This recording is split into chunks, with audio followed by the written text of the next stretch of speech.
this evening, we have the beautiful Erica Langston from Collegeville, Pennsylvania.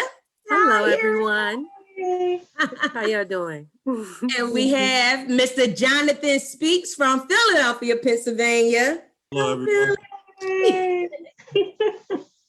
And the Island Girl, Miss Carlita Smith from Newton, North Carolina. Yay! Yay. So thank you all so much for agreeing to be a part of this life discussion on today.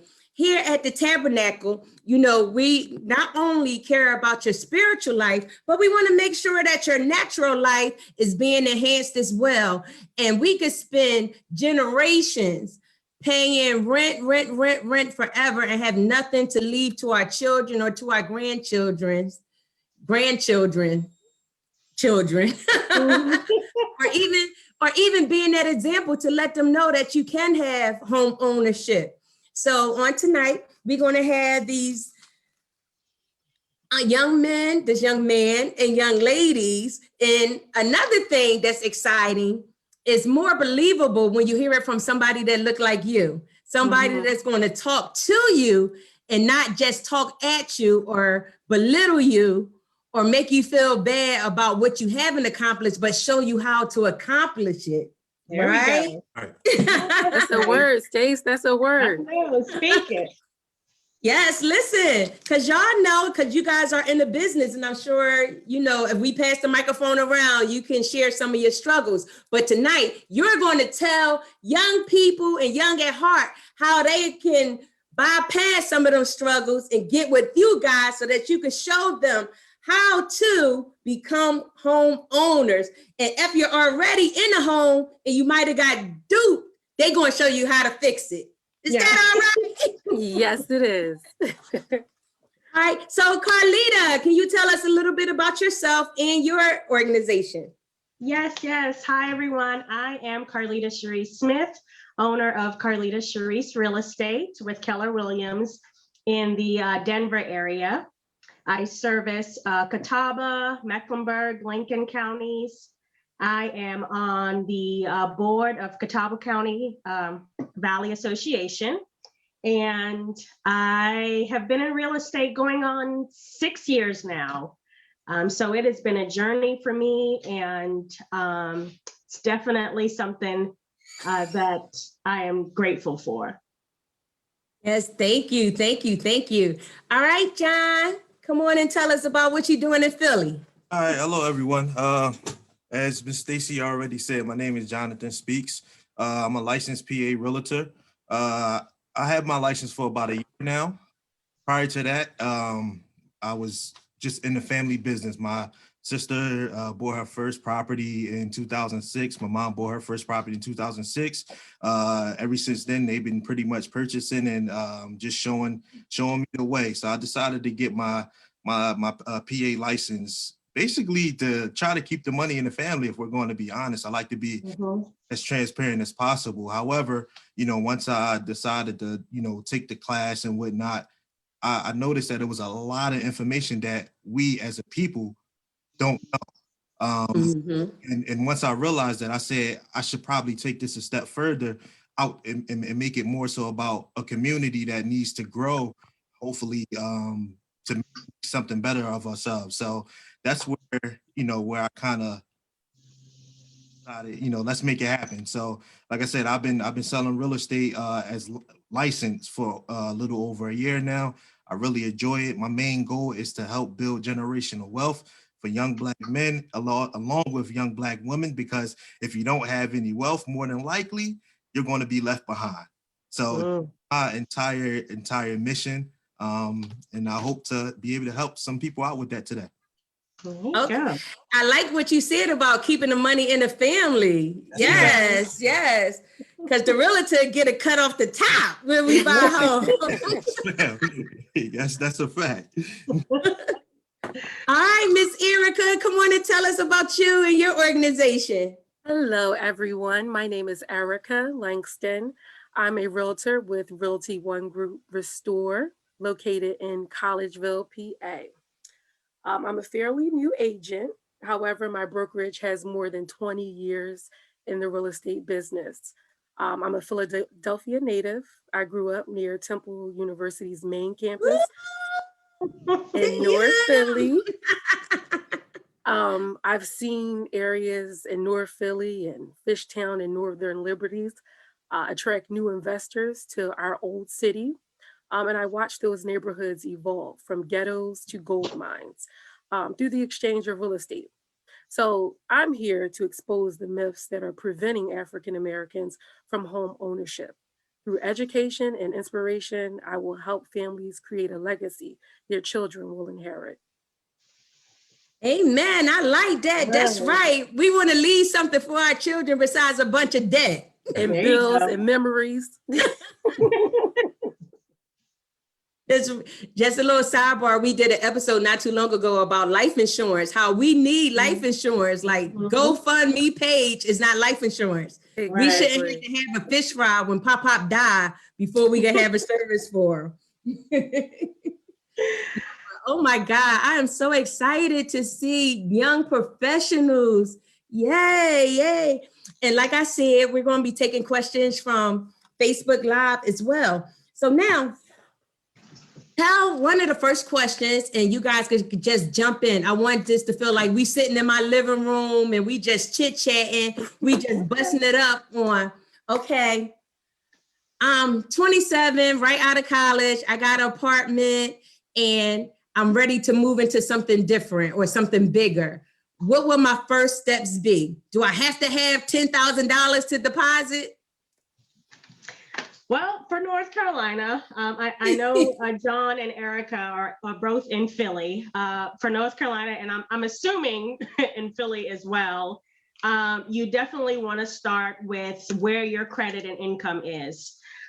Your first start is going to be speaking with a lender to see what your options are, what your budget is going to be, and hopefully it being an option, you're would be able to afford what it is that you would want in this market. The market is insane right now, but that would be your first start, is starting with a lender. But there are all types of grants available. I like to tell my first-time home buyers, don't be afraid to get started. I feel like that's one of the main things. Everybody feels like their credit needs to be perfect and their income needs to be perfect, but there are so many different programs out here. You just have to make sure that you're in touch with the right realtor who has the right lenders in their pocket, who's able to help them get to where they want to be. Okay. Anybody want to comment on what she just said? Yeah, so now she said it beautifully. I mean, the main thing you want to do starting off is you want to have a self-reflection. You just want to say, hey, am I ready? Credit looking like? What is my debt looking like? Can I afford this? You want to also understand the difference between renting and owning. When you're renting, more than likely, you don't have to worry about maintenance of a home. You just don't. It just is what it is. But on that ownership side, you have to worry about that maintenance. You have to worry about that mortgage payment. You have to worry about a boatload of things. Now, it's not to say that it's overwhelming, but it's just some things that most people don't look at. So what I try to tell my clients, of course, look at your credit. You have to. That's definitely the most important thing you want to do. The second thing would say, sit back and say, what can I afford? Because a lender is going to give you what he believes you can afford, but only you know what you can afford. You might can't afford that $1,200, $1,300 mortgage. You know what I'm saying? So it's basically, I try to tell everyone, sit down, look at what you have, and just expand that way. And it's always different opportunities and different routes everyone has to take. But you just have to do what works best for you. Absolutely. And from a mental perspective, you need to be mentally prepared for a fluctuating market, meaning if this house you've set your eyes on is not necessarily available because you've been outbid, are you prepared to handle that? Do you have the time available to go on showings? Are you willing to stick through it when your first offer may not be accepted because we're in a seller's market? Are you Mhm. doing this for the longevity, or are you just doing it because this is the next phase that you were told was a part of life? Because it can be difficult. And when it gets difficult, you have to go back to your why. Why am I doing this? If it's just because everybody else is doing it, then you're going to fall through the cracks and then put it off for next year when you're more prepared. But if you go into it mentally prepared, knowing that things may go left, and when they go left, I'm not going to go with them. I'm going to stay with my goal. I'm going to keep my goal in mind and remember why I started this process. And if it's a personal reason, I feel like the transaction goes a lot smoother because you're not rattled by your emotions. That's good. That's good. I never thought about it from the mental perspective. Yeah, because it's hard to see something that you love taken away from you. You walk into a home and it's like the first date. It's like love at first sight. This is it. And then you get outbid, or, okay, you got the home, and then now all the inspection contingencies aren't met. What are you willing to give? What are you willing to get? It just becomes an exchange. And I actually have a other side to that as well. What I'm experiencing, especially with my first time home buyers, is that because the market is moving so fast, they're feeling pressure to move on something that they may like but not love. And, the inventory is low, the showings are crazy, and you're moving in, and they're feeling pressure that they have to make a decision within, an hour or two in order to get that offer in, and making sure that it's a good, viable offer. And they're feeling scared and anxious, and so some may not move, and as far as moving into going with an offer. So there's so many sides to it. But absolutely, Erica, you have to be mentally prepared for both ways. Yes, and I like what you say, Erica. I know when I moved into this house here in Charlotte, I was living in Hickory, which is about an hour away, and I needed at least a 5-bedroom. And you guys know finding that many bedrooms is difficult. And I seen a couple places, and some of them I was like, oh, I'm not even getting out the car. I've been there. But when I came and seen this house, I knew it was it. Like I walked in, it just felt like home. Exactly. I was like, listen, I told my relative, like, we ain't playing no games. We gonna offer her what she asked for. I'm not playing that. Let's try to go a couple dollars cheaper because this is my house. This is the house. So I definitely understand, like you said, Carlita, the difference between, oh, this is kind of all right. Because I've seen some stuff like, oh, this is cute, it's workable, but right. I don't like that part or this part. And I had my list of things that I wanted. Like I wanted a fireplace and a 2-car garage and a big backyard. I had 5 kids, so I had to give up the fireplace for the backyard. Like, can I live without the fireplace? Yeah, I thought that would be cute, because I picture myself having a fur blanket. And you can always buy an electronic fireplace. So one of the things that I heard all you guys say is about the credit.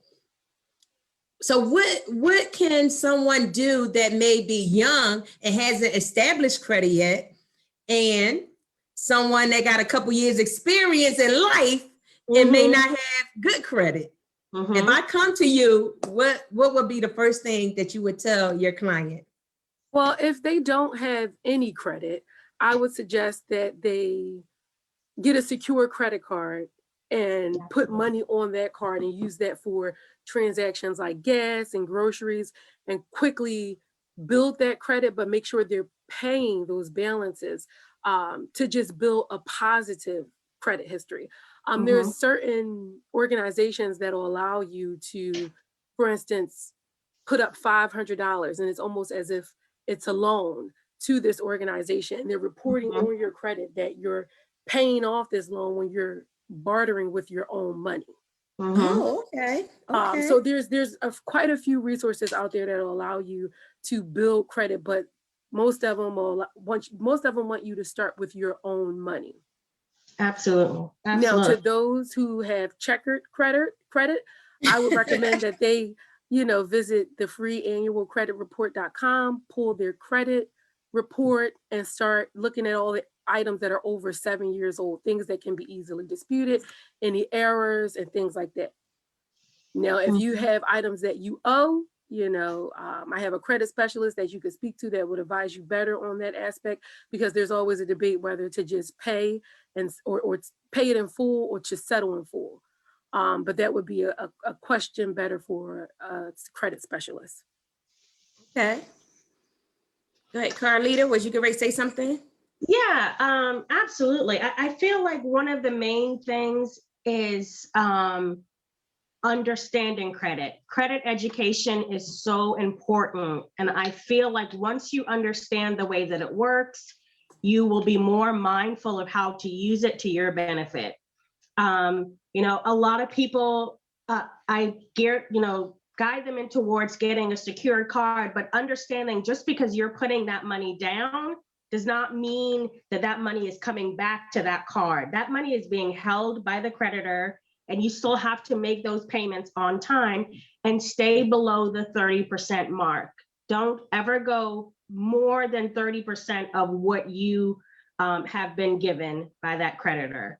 And like Erica said, there are companies out here. I'm going to name call. There's a company called Self that allows you to get a account with them, and you're making a monthly payment that's essentially going to go into a CD or some type of savings that you will receive at the end.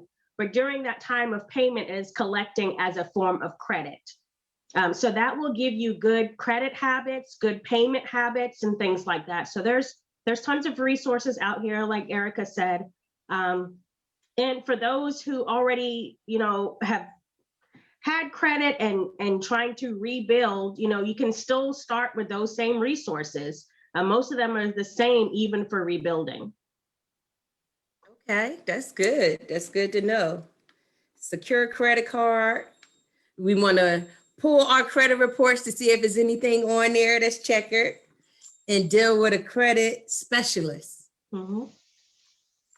All right, something else that you guys said about lenders. One of the first things we need to do is go to a lender. So for somebody just right out the gate, would they need to see a lender first, or would they come to see you first? Come to see the realtor first? Jonathan, could you elaborate on that for us?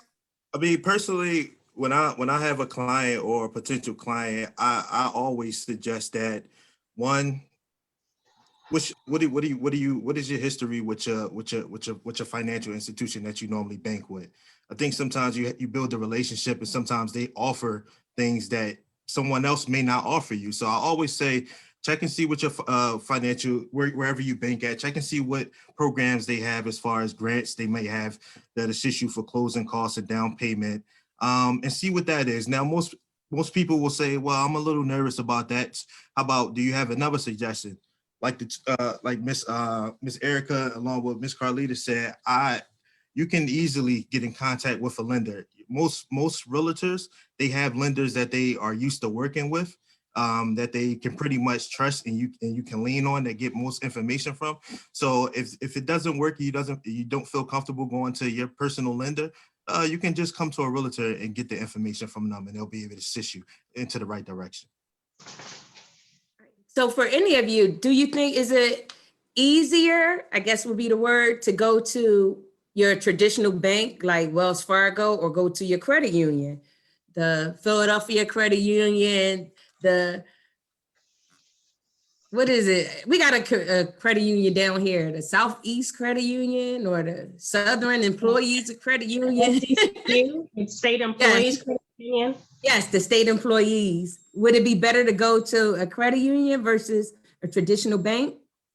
In my personal experience, it just depends on the individual.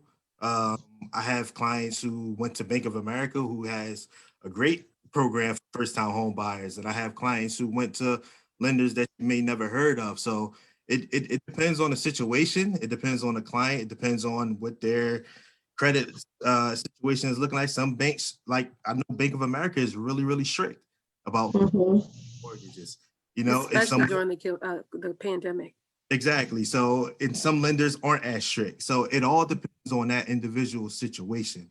But it all, like I said, it pretty much all goes back to credit and your debt to income ratio. I always say you have to realize that king but credit is the king. And I use that analogy just like you playing chess, you know, and you can do what you want with cash, but at the end of the day, most people don't have the cash to purchase homes straight up.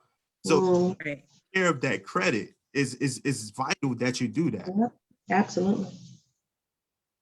I'm glad you said that, because a lot of times if we're not educated, we don't realize how important our name is Exactly. versus having cash in your hand. Because if you from the hood, you know, we want to be hood rich. As long as we got money in our pocket, Right. the mattress, we think we good. And then we let Junebug and them put stuff in our names and don't realize, you know, Auntie got gas in my name when I was 12. And now And the sad thing is now you actually have to file a police report and all that stuff to get that stuff out your name. You can't just be like, oh, your grandma did that. Are She you passed away. serious? Yeah. Wow. They want documentation or that bill is yours. Wow. Oh my You gotta goodness. sue grandma to get your coins.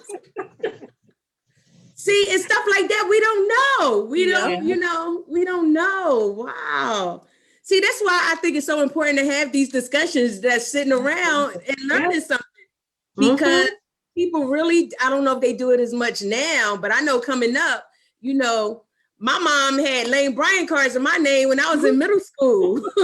The gas was in my name. You know, but by the time I got to college, I was like, yo, sis, you got to clear this up, you know. Right. So I was lucky, you know, Yeah. she didn't, you know, be like, that's yours. She did the right thing. Oh my God, you gotta get a police report. That's crazy. All right, so I hear you guys talking about grants. So when I think of grants, I think of financial aid for school. What grants is it for home ownership? Now, this is my second home and nobody never told me about a grant. Now, there's quite a few grant agencies in Pennsylvania that'll assist you with a first-time home buyer grant. Some of the stipulations with those grants will allow you to be forgiven after a certain period of time. And then some of those grants become loans when you sell the home and you have to pay that money back.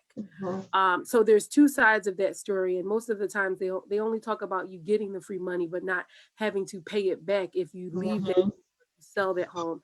Now there are programs like Bank of America's Home First program, I believe. Jonathan, is that first home? I think that's the name of it. Yeah, they're with their grant program. If you meet their credit requirements, that money is free. You don't have to pay it back if you vacate the home or anything. It's like a gift being given to you.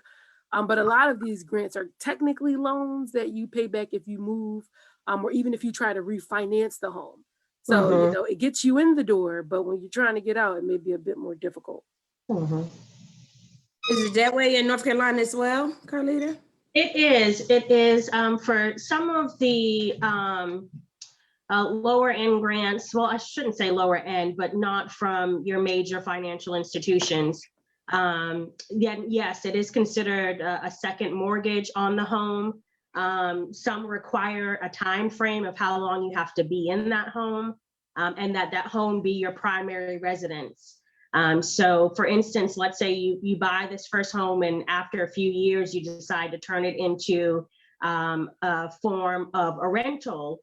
You do have to have that clear depending on how long you've actually had the home. So yes, that can be a bit tricky. And the way around that is to make sure that you have an educated lender who is going to explain that and make sure that the client understands, you know, what it is that they're getting into and what the amount is would need to be paid back over time, depending on how long they have that property. But there are some great options. NC Housing has options available through lenders. We also have one here locally called Western Piedmont. I believe there's another one by the name of Unifor. And we're talking like $8,000 that can go towards your down payment and provide down payment assistance, and the remaining even covering closing costs if you have any left that needs to be taken care of. Okay, so if I'm understanding you correctly, I can get an $8,000 grant and I can use that grant as my closing cost, as my deposit, As your down and my payment. closing costs. down payment and my closing costs? You can. So let's See, nobody say, never told me that. I had to use all my monies. yes. Now, I mean, it is based off of credit and income, you know, like any loan type is based off your credit and income. So Stacey, But know what? I had good credit, but know what my problem was? I walked into Wells Fargo with pre-approved. I was pre-approved and I walked in and was like, listen, this is what I want. This is how much I got. And I want this, I want that, I want that. Now make it happen. And don't keep calling me. He was like, oh, she already financially secure. Let's go. We don't need any grants over here. There you go. I mean, I'm sure that would have helped, but you know, you had a blessing that you was able to do it on your own. But Exactly. but we also have to be careful that not a lot of major financial institutions offer grants or assistance. So that's another thing that I kind of let my clients know, you know, if you're set on going with your financial institution, I am all for it. But I do recommend shopping around. I recommend trying different lenders. And of course, within a certain period of time, there is a leeway. I tell my clients within a week or two, if you're going to shop around, start with one lender and then try a few others, but you're wanting to do that within 1 or 2 weeks, because one credit pull from a mortgage lender, any other mortgage lenders that follow them within that certain time frame is only going to hit your credit once. You won't have multiples. But if you do it every 2-3 months, you know, that's going to hit your credit. So there's definitely a lot that goes into it. But as far as down payment assistance, yes, based on your credit and your income, there are options that are available. And then there's also 100% financing. That's another thing to keep in mind. You may, yes, ma'am. Absolutely. You may qualify for a mortgage loan that you do not have to have any down payment assistance. So Wow. Yes. See, this is good. This is so good. I'm trying to find somebody to make them buy a house. Come here, Deontay. Look, she looking around. Yeah, because one of my nephews is here and he's 21. He just got a car, you know, got a loan to get a car to help build his credit. And he's looking for an apartment, and any nice apartments down here is going to run him $1,400-$1,500 minimum. Yes. You know, because he don't want to live in the hood. He's used to being on this side of Charlotte. And everything he's looking for is $1,400-$1,500 at a minimum. So I think I'm about to tell him about, yes, we're going to help you build credit, son. I'm not to get off topic, but I saw a meme the other day that said, the bank says that I don't qualify for a $900 mortgage. So I'm just going to continue paying $1,400 I in rent. saw that too. I saw that too. But it couldn't be any more true. Yo, that is so crazy. It really You know what? is. And that's what made me purchase my first home. When I graduated from college, I was living in an apartment and I was ready for a bigger apartment, but I was grinding, guys. Like I was working all the time and I didn't want to have to go around and look at a bunch of places. So I went to my neighborhood realtor and was like, hey, I'm looking for a 2-bedroom apartment. I need to be on the first floor. I want central air. I want da-da-da-da-da. And this is how much I can afford to pay. And he was like, well, Stacey, you know, you think about getting a house? And I was like, well, it's just me and my pocketbooks right now. And I don't need a house. Really. And he was like, well, let me look around for you and see what I can come up with. Because if you're going to be spending this much money for rent, you could be, you know, spending this much for a mortgage. And Erica knows my story a little bit. Like my mom and dad was like, you don't need to buy a house now. You know, you don't have no kids. You don't want to get stuck, you know, in a 30-year mortgage. So my parents, my mom and them didn't know that I was buying a house until the day I came home from settlement with my keys. Like, my sister knew because I took her by to see it. But when I came home with my keys, like, hey, I got a house. Okay. That's another thing I like to tell my clients. Everybody's like that 30-year mortgage. I'm like, you don't got to be there for 30 years. Yes, you know? yes. You can have a 30-year mortgage, but that does not mean that you have to be tied down to that house for 30 years. You know, especially yes, if one you're of in a good one of my market. spiritual sisters just moved to North Carolina. I think she's been here about 4 years, and she has a 30-year mortgage, but she's doubling up on her payments because she said she's going to pay hers off in 15 years. So I'm like, go girl. And she is doing it. She is doing Well, it. if you're in a good market, and it is a seller's market that it is right now, and you bought that house a few years ago, I mean, you can make a good 20 grand right now if you were to think about selling that based on what you purchased it for. So there's just so much that goes into it, you know? There's so many opportunities to build wealth through real estate. And John, I'm sure you know about that with you and your family. Yeah, for sure, for sure. So, and even not that, just to, rewind just a little bit is even with the whole apartment situation, I tell people all the time, like, let's just look at The numbers. very, very big on statistics. Miss Stacy, no, like it is. And He's the number man. Yeah, and I took the time to actually look up the numbers over in North Carolina, and your average rent in North Carolina, we looking at $1,290. The average, no, we looking at $1,246. Sorry about that. Versus the average mortgage payment is $1,290. And then even in Pennsylvania, the average mortgage payment is $1,474 versus $1,258 is rent. People look at that, and it's crazy because when you think about that, like, I can own this, Absolutely. I can do with it, and then I can sell it or I can rent it out, and I can take those next steps to building that. And I'm big on it. We probably get to this topic. I don't know if we move in it. We're going to get to it, but we may go ahead, because this is good. Like, I'm ready to my mouth to open and my jaw to drop. Like, it's a $50 difference between a mortgage and paying your rent. Right. Yeah. So when I meet clients, I always ask them, what are you looking for? What is your end goal? What do you want? You can tell me, you can tell me from now, but I want to know what's your end goal. And majority of my clients, they say, I want to get into real estate. I want to get into real estate. So I say, cool. So you're taking the right step. So the next step is out what exactly you want. So this is my analogy. I welcome anybody to use it. So I always say, the first, buying a single family home is one step in the right direction. Buying a is 2 steps in the right direction. Buying a triplex is 3, and buying a quad is 4. In the mix use, you can say 4 or 5, whatever you want to say. Those are vital to building that wealth. Because if you really think about it, if you can get a duplex or a triplex and you can have somebody living in there and paying your mortgage, and you run those numbers right, and you able to even cash flow, that next year, you can go right back to another lender and say, I'm ready to get another house for myself. And then you can move out. Now you're looking at 3 doors or 4 doors, whatever you got. So it's extremely important. I keep going back to it. Keep your credit up and think before you make a move. Map it out, because if you the first step you take is going to set you up for the next 20, 30 years. And that's wow.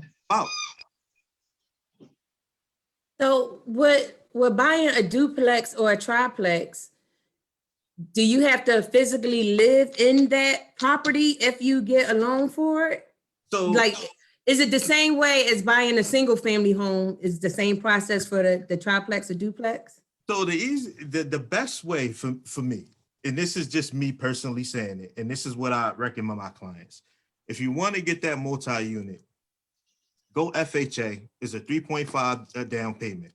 You cannot beat it. And I it's funny because I was talking to one of my realtor friends, and she has a client who has an FHA loan, but the FHA loan was for over 800 grand, which I didn't even know the it can go that high. I know $365,000, but I didn't know it can go that high. But like I said, depending on the cost of living in that area, it can go up. It can be up to 365. You can get an FHA loan with a 3.5 down, or you can get all the way up to 1.5 million with an FHA loan. You can look it up if you want to, which is fantastic. Now, everybody's not going to go that far, but if you're able to get a 2-unit, a 3-unit, a 4-unit, or a mixed use unit with a 3.5 down, why not do it? Why not do it? Because if you go conventional, you can get as low as 3%, but let's be real, once the pandemic hit, they changed that to 20% down for a multi-unit. 20% down? 20% down. And this is my numbers in Philadelphia. So I'm not sure what it's looking like in North Carolina, Miss Carter will be able to tell you, but in Philadelphia, that's crazy. That's insane. It is. People don't have 20% to put down. They do not. Right? We struggle to get to 10%. Right. But 3.5 in some cases. Exactly. And then that Philly First Home grant for 10K can also be applied to a multi-family unit as well. So let's say, just to piggyback off what John said, you can put that 3.5 down, and on top of that, use a grant to cover the down payment or closing costs. And that's specifically with the Philly First Home grant. That's like 10K. Yep. That's great. All right. So we don't have any questions from Facebook, but we're getting a lot of responses that saying thank you. They learning a lot of information tonight. Guys, if you could put your contact information in the chat, and then I'll transfer over to Facebook. What? Oh, I'm stuck on this 20%. Like, Yes. All right. Now, this is a personal question saying that it's a seller's market. So I've been getting a lot of random phone calls from people like, hey, are you interested in selling your house? We'll give you cash right now, as is, you know. So I don't know. I'm like, that sounds kind of good, but I promised my kids that we wouldn't move until everybody graduated. But if that money, if you saying it's a seller's market, should I be considering it, or should I hold on to what I got?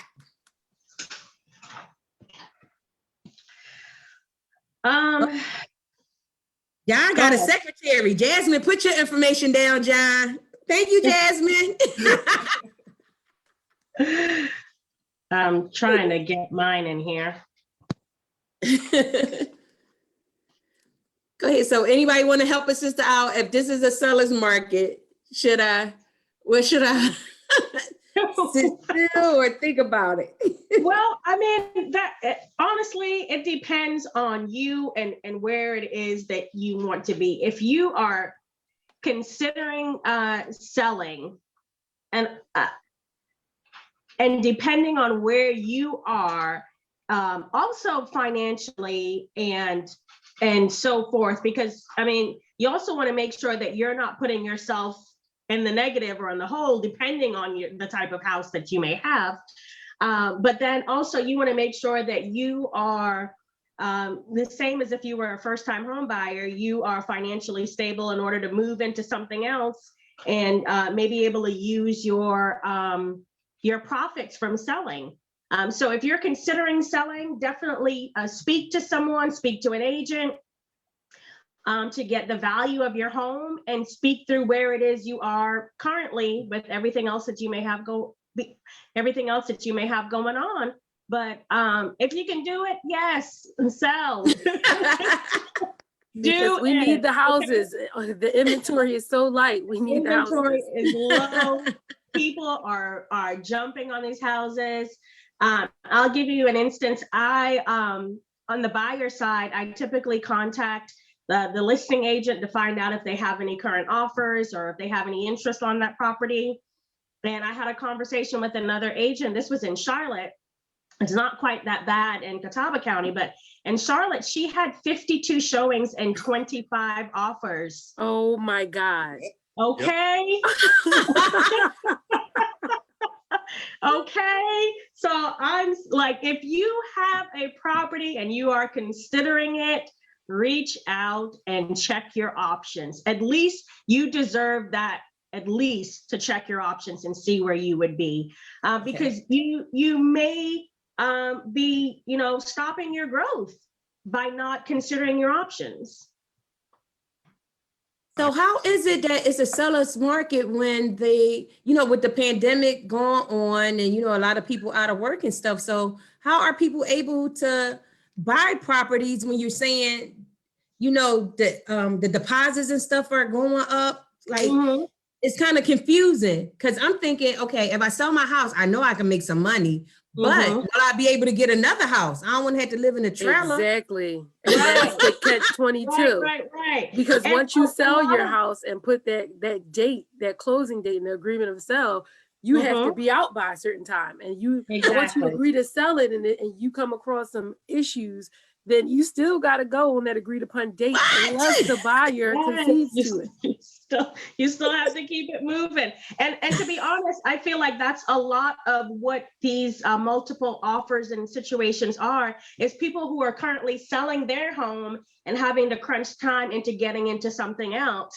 And because the inventory is so low, they're pretty much going after whatever's available that they, may like, and moving forward on that. So it's a domino effect, to be honest.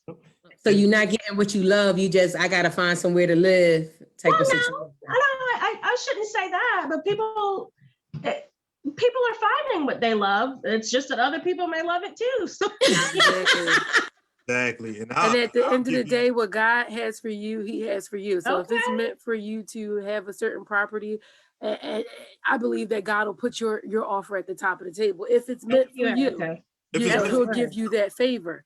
But realistically, on the realistic side, you must be prepared that once you agree to sell your home on a specific date, you have to be out by that date. So if things don't necessarily work out, you need to have accommodations for where will I stay if I don't find a place by close. Am I going to a hotel? Am I going to family's house? It's always that best and worst case scenario that you got to prepare yourself for. Yeah, and it can be rough. And I've had situations recently where I had a seller sell their home, and we had a crunch to try to get them in a home before Christmas. We had maybe like 29 days to get them in a home. We found them a home, and let's just say we all didn't agree on the inspections and repairs. So the deal fell through. We kept getting her homes. God kept blessing her with an option, but the deals kept falling through. Needless to say, she ended up staying in a hotel for a bit until we were able to find her a home. But at that point, she was frantic because it's like, okay, I don't have my home. My home is sold. Now I'm in limbo. All my stuff is in storage and accruing additional fees because I haven't transitioned into the next property yet. Yeah, and I got a big family. I don't know anybody that can house all 7 of us. And a dog. Yeah, you're going to end up renting out an Airbnb and accruing even more fees. Yes. Oh, wow. But the opportunity is there if you're thinking about it. I mean, I had a listing and I priced it correctly. Literally, it was on the market for 6 days and it went under contract. And the first 2 days, I had 3 offers, sight unseen. And over 21 people come out to an open house where I had to literally just everybody up outside, 2 people at a time come. And I got my client $15,000 more than what the listing price was. So There you go. It's the opportunities are there. I mean, It is. Like everyone said here, you have to make sure your ducks is in a line. Exactly. You don't want to be left out in the cold while the person that you just sold your house to is comfortable while you in a hotel, Exactly. You ask, can I rent a room? By just looking. Right. No doubt, because I know over the past year, good evening, everybody. Sorry for being late. I'm glad I made it. Good evening. Good evening. Good evening. That, for the past year, as Stacy was saying, I was watching on Facebook, I've been getting phone calls and people was like, "You ready to sell your house now?" And I'm like, I didn't ask you if I was ready to sell my house. Like, why do you just want my house? Like, I'm cool with my house. How did you get my information? Like leave me alone. Right. But listen, I got 4 more years to go till my baby boy get out of college. Then once he leave, we're gonna go and get us a small condo where it's a maintenance man that I got work. And we'll have an extra bedroom just in case one of them needs to stay when it's Spend the night. Yeah, Spend the night. One word, spend the night. Something like that. Not You know stay, what I mean? but spend the night. Now, by then, if my oldest has a good enough job, he can have the house. But if not, I'll be calling one of y'all. Right. Erica, we can see you.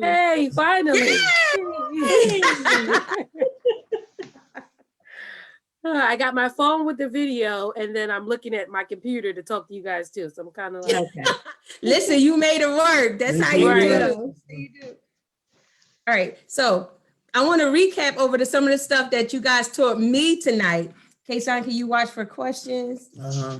All right. So one of the first things we need to do is look at our credit, whether it's established credit or checkered credit, as Erica put it. Mhm.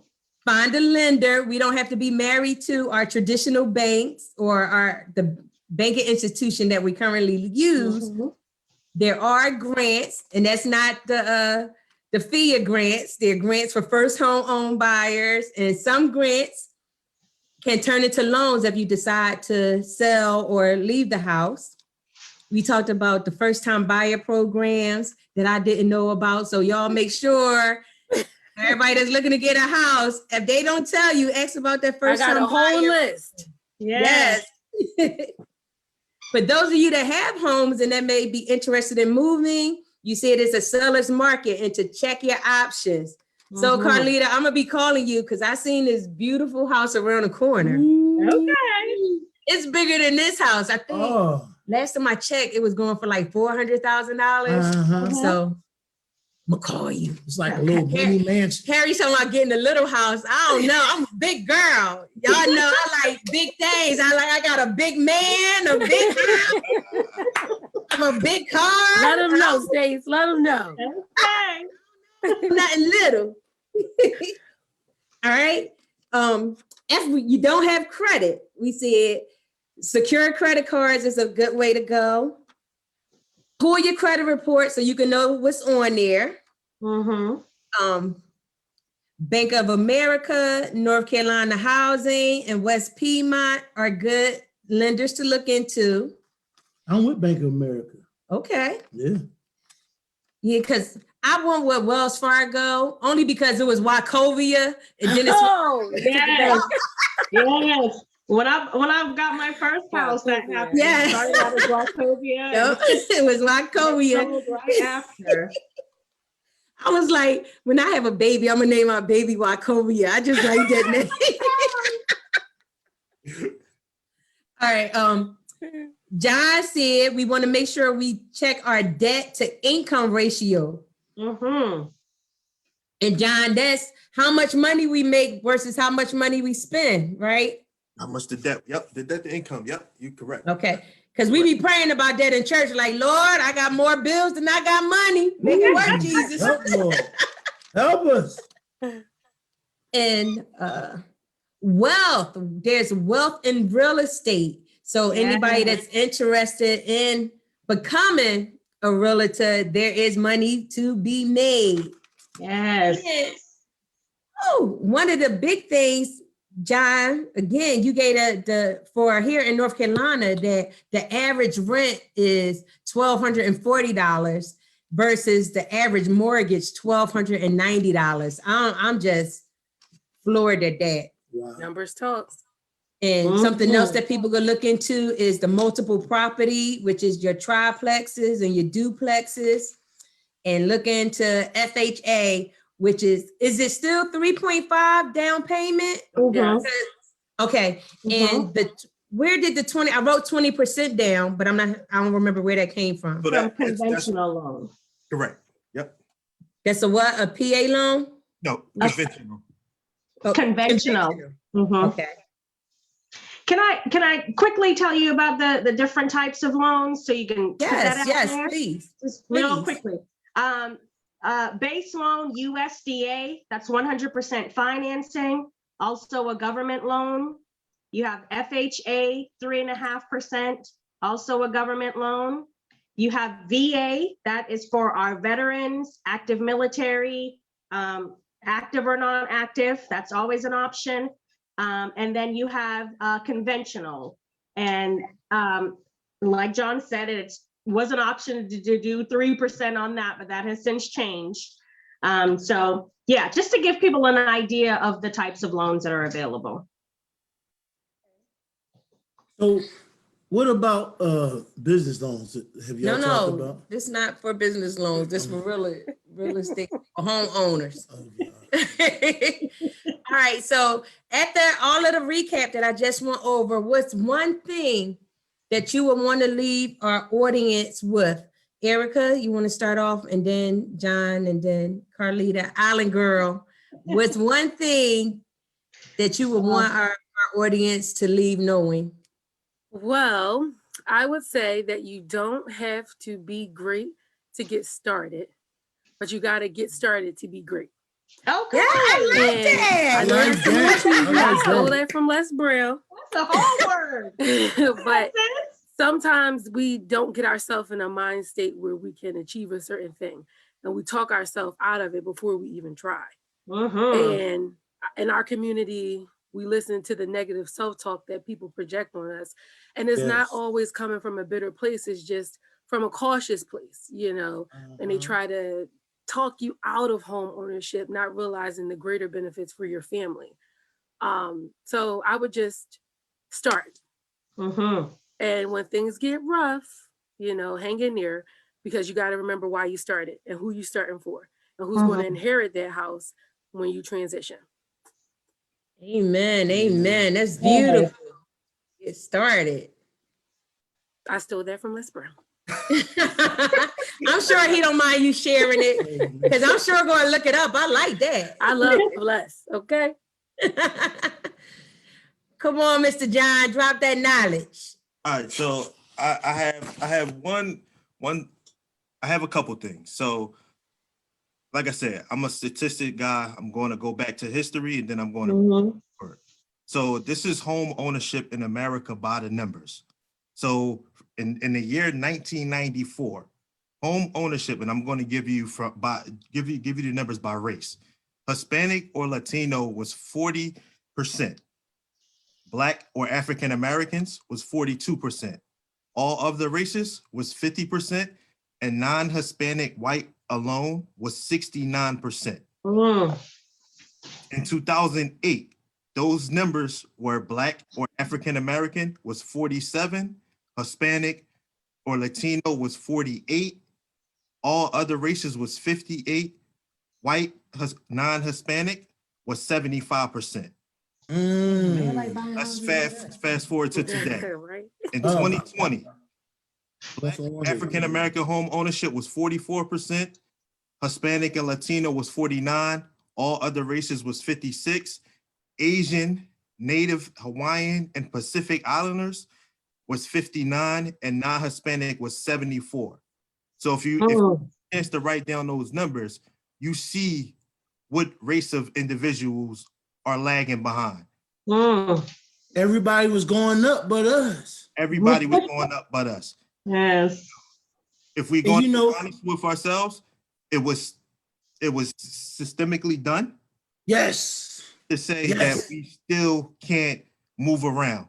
No, no one can stop you from saving your money, investing your money, putting it away. Stop you from doing that. So my main goal is to tell people, hey, especially us, we can do it. It's the blueprint. We all did it. You got people to look at that did it. So it's imperative for us to always sit back. Once again, like everyone said, do your research. Make sure you understand what's going on. Always ask questions. I don't care how you feel. I don't care if you feel a little embarrassed, because we all been there. Exactly. Use Google, use YouTube. It is, and it can be done. And I just got to say one last thing. I live by this. Your goals will motivate you, but your determination will get you there. Like that. Yes, that's good. Remain determined on what you have set your goals to be, and you'll be there. You'll get there. And I wish you all well. Yes. Could you repeat that? Your goals will motivate you, but your determination will get you there. Yep. Perfect. And like right before our last speaker come on, this is running into a discussion I'm going to have on Saturday about the breakdown of African Americans, our history, knowing who we are, knowing how they have set up things to try to put us in position to fail, as opposed to taking advantage of it. And this is something that started way before slavery. You know, this plan was put together 1400s, 1300s, and we had no idea. It caught us off guard, and we've been on a downward slide ever since. And we have to, as they used to say back in the day, reach one, teach one. This is why we're doing these discussions, to be able to teach our people and to inform them and to enlighten them that we don't have to live this way. Everybody else coming up, we can do the same. Amen. Exactly. Let's make a decision. Yes. We are going to do the things that Martin Luther King died for, Malcolm X died. All the great people that was back in the day, in the 60s, the 70s, the 30s, the 40s, you go back and back. They died for us to have the opportunities that other people was taking advantage of. Yes, That's Elder. awesome. Yes, that's this Saturday at 12 o'clock. 1 o'clock. At 1 o'clock. It's called K-Sign Corner. African History in America. Who were we before we became slaves? Yes. Our history is greater than the 1600s moving forward. We were a group of people that was doing great things. We had our own land, we had our own houses, we had our own language, we had our own everything. And our temples are still standing to prove that. Yes. Amen. So it's not just a figment of our imagination. No, our temple is it's real. still standing. It's real. Yeah. But the deception, the deception is real. All right, Reverend, let me give you. We've been hoodwinked. Give me a tambourine. We've been run amok. Hoodwinked. Bamboozled. Yes. And I want to enlighten our people so we can wake up. Yes. Because the scriptures will be fulfilled that in the last days, God will come for his chosen people. We are people. But we have to recognize. Absolutely. Wake up and reach our potential. Absolutely. Yes, we are kings and queens. We are descendants of great people. And we can no longer look down on ourselves and say that what we can't do. And tonight is a night to show us that we have people among us that can give you what you need. Yes. To be successful in life. No longer do we have to just sit They back. can't hide the information from us. No, they can't hide it from us. Knowledge is power. It is. Yes. It is. That's one of the things we said in the beginning, that just our panelists being able to see young professional individuals just doing it, and it'll make us, feel a little more apt to go out and achieve this, because we hear it from somebody that look like us. And talk to us in a language we understand and not at us and belittle us. That's the important thing, because you go to some of these lenders or realtors and they talk at you, not to you. And you'll feel them, so you back away from the process in general. And while they talking to you, you sitting there like, oh my God, they making me feel stupid because I don't know, so not being relatable so you can understand. Absolutely. Right, yes, Carlita. So, we had a whole session. We had a service. But Elder kind of touched on, my little nugget is to educate yourselves. Education is power in all things. If this is something that that you're wanting to get into, do your research, as John said. YouTube, Google, understand the way that credit works, understand the way that your debt to income works, understand your purchasing power, all of it. You have to educate yourselves in order to get to where you want to in life. And that's with anything, especially with our credit and income in the real estate world. So that would be my main nugget. And whether that is reaching out to a lender and speaking with them on a regular basis to get information from them that you can, research, they can guide you into different resources. however you choose to do it, but just reach out and educate yourselves on all things. Yes, yes. Yo, y'all see me? I got this smile like stuck on my Yes. face. I just feel so proud right now. Yes, throw it up, throw it up, throw it up. Yes, oh my goodness. I feel so proud. I really do. I appreciate you guys so much. And please know that we're going to use each of you as a resource. One of the things that, again, that we want to share in the body of Christ outside of your spirituality, we Yes. live here in this Yes, world. we do. And I believe that it's God's plan for us to have the best of everything. Yes. And for so long, the information has been hidden from us, Mhm. but now we're educated. Now we know, so thank you guys. And we're going to be sharing your information and reaching out to you again. And I appreciate it. I personally have learned a plethora of information. And even though this is my second go around with home ownership, it's some stuff that I learned tonight, Right. And that nephew, he ain't come down here, but trust me, I'm gonna be talking to Deontay tonight. Yes. There you go, Carletta. Follow up.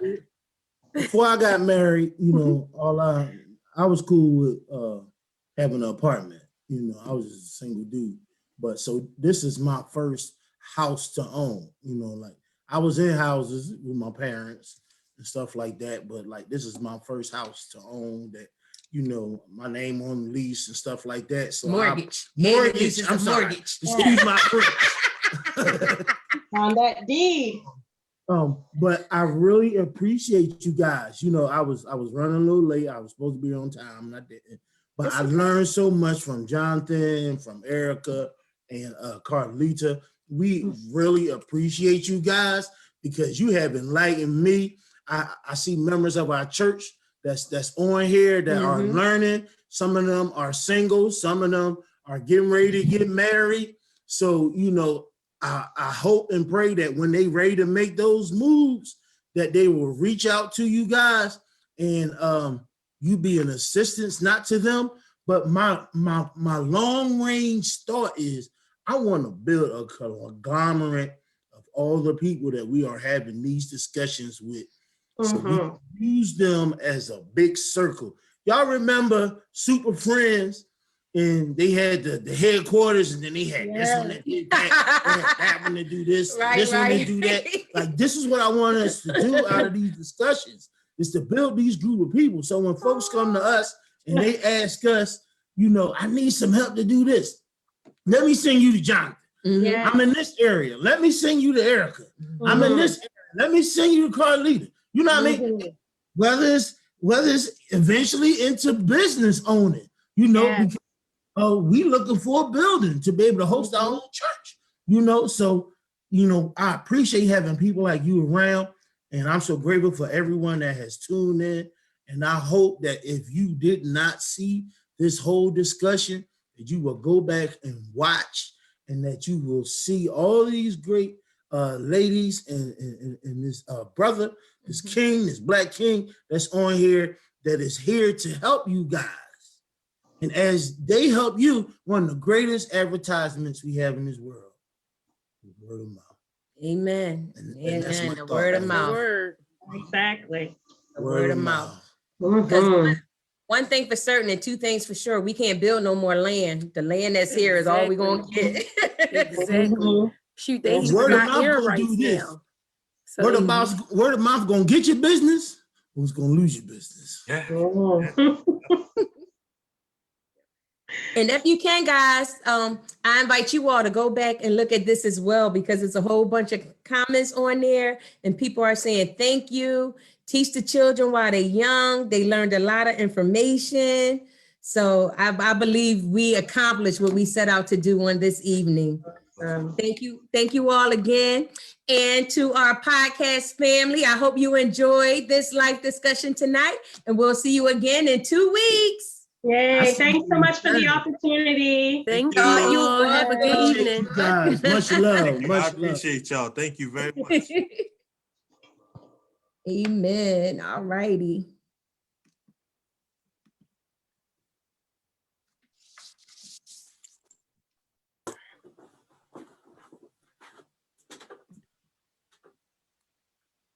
that too?